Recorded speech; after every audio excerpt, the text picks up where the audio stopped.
Here we are at Bridgnorth, and by here at Lowtown we have the site of Hazeldine's Foundry. Hazeldine's Foundry, they made on this site the first steam train for fare paying passengers, and it was down in London by Euston in 1808, I believe.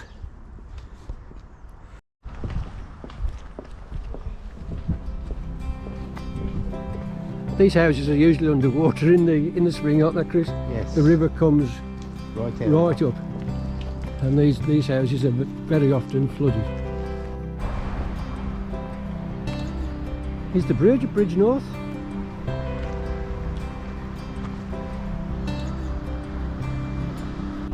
As we've said, this is Bridgnorth, but evidently there isn't a bridge south. So why is it called Bridgnorth? Well, there's a village downstream called Quatford, and Quatford is where they used to cross the river. And the village had more significance than Bridgnorth until the bridge was built. And because the bridge was north of Quatford, this was called Bridgnorth.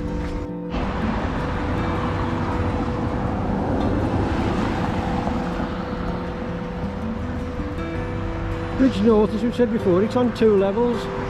There's a downstairs Bridgnorth and there's an upstairs Bridgnorth. Downstairs they call Lowtown, and upstairs is Hightown.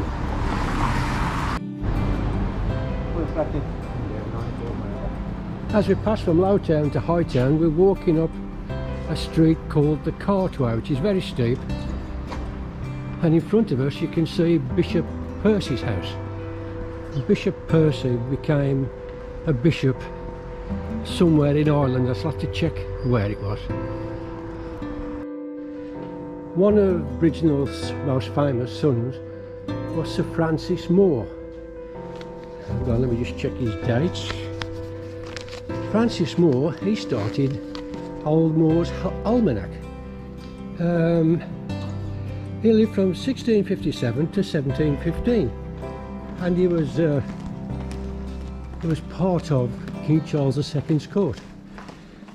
And he lived in caves. He was born into a very poor family.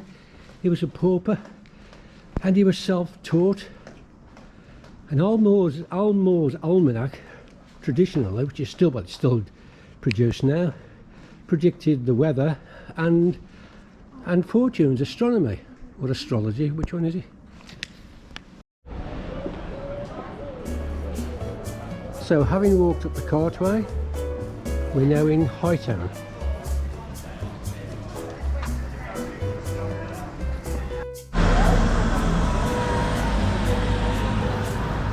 The house over the road was occupied by Thomas Telford while he was doing his work, probably on the railways and canals. The church opposite is St Mary Magdalene's, which is open for service. The other church in Bridgnorth, St Leonard's, is closed. It's closed for service, but it's still open as a historic church, and you can visit that church.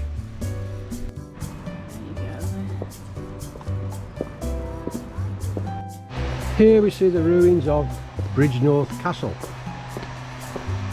Quite a bit of history to Bridgnorth Castle. It was built to ward off the Welsh, and it was attacked by Sir Roger Mortimer during the Despenser Wars. But during the Civil War, it was the garrison of the Royalists, main garrison of the Royalists in the Midlands, from 1642, I think. But it was besieged in 1646 by Oliver Cromwell. It was a 3-week siege. After the siege, in which he was victorious, he ordered that the castle be destroyed. Here's the castle before it was destroyed.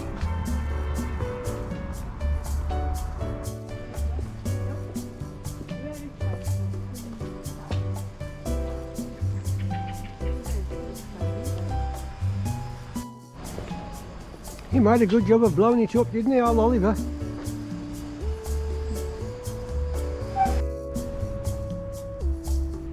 As Chris has just pointed out, is that privet or box cut in the shape of a tank. And here we have an aeroplane.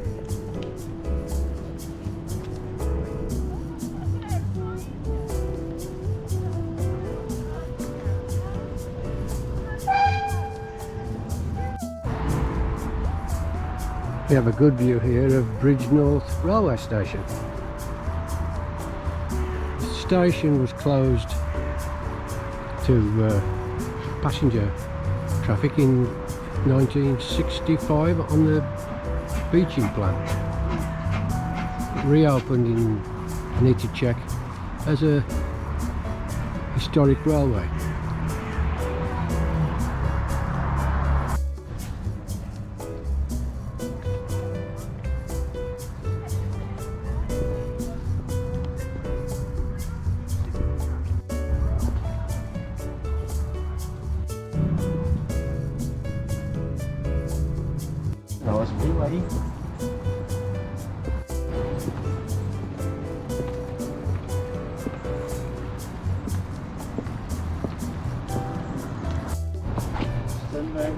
There are many steps down to low level.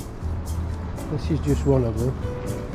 I don't know how many steps there are. Susan, would you like to run down there and count the steps? No, you're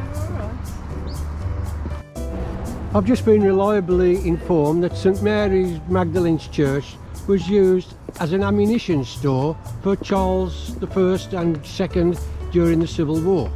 Chris has told me that, so I'd take it with a pinch of salt if I was you. Already done that. Got a good view of the bridge from here, look.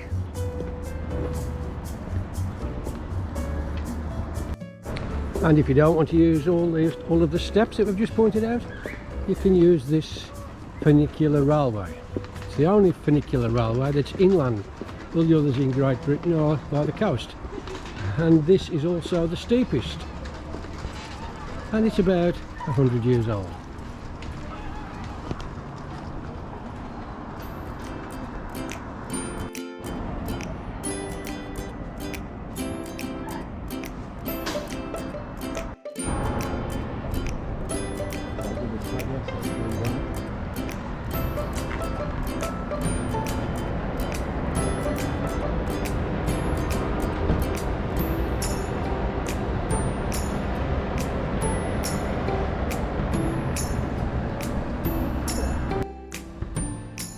We're about to go in the Black Boy Inn. Now that's not racist. I'll tell you why once we're inside.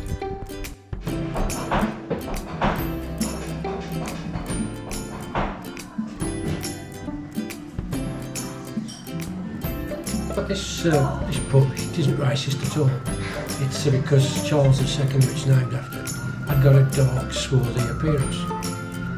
Charles II, he was also called the Merry Monarch, mainly because although his many mistresses he had 11 illegitimate children, one of whom was the Duke of Monmouth. We'll talk about him in a future vlog, I think. But he had no legitimate children to take over the throne after he died, and in fact his brother came to the throne afterwards. Like I say, he was the Merry Monarch, and he was quite popular with the people. There was a witty little poem about him. Stop. There was a little rhyme about Charles II. We have a pretty witty king, whose word no man relied on. He never said a foolish thing, and never did a wise one. If you can also remember, during his reign, from 1660 to 1685, we had the Great Fire of London and also the Plague of London. They all occurred in his reign. Up until 1786, this cartway was the only means of access from Low Town to High Town.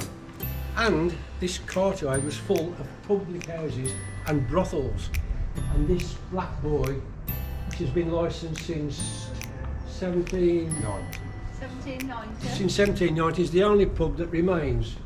But as I say, it was full of pubs and brothels